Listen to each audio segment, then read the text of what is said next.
Praise the Lord. இயற்கையின் மீதான இயேசு கிறிஸ்துவின் வல்லமை.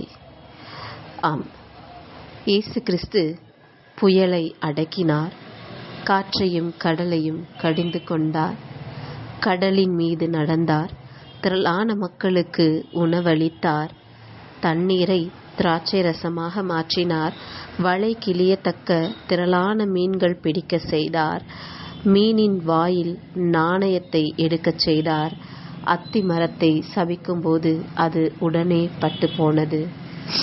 ஆம், இயற்கையின் மீது அதிகாரம் கொண்டவர் நம் இயேசு கிறிஸ்து. அதனால் விரியன் பாம்பு பவுலின் கையை தீண்டிய போதும் பவுல் அப்போஸ்தலருக்கு எதுவும் ஆகவில்லை. அதை கண்டு அநேகர் ஆச்சரியப்பட்டு மனம் மாறினார்கள். ஆம், சூழ்நிலைகள் நமக்கு எதிராக இருந்தாலும் அதை நன்மையாக மாற்ற இயேசு கிறிஸ்து வல்லவராயிருக்கிறார். சூழ்நிலைகளை பார்த்து பயப்படாமல் அந்த சூழ்நிலைகளின் மீது அதிகாரம் உள்ளவரை விசுவாசிப்போம். அனைத்தும் நன்மையாக மாறும். அவரை விசுவாசிப்போம்.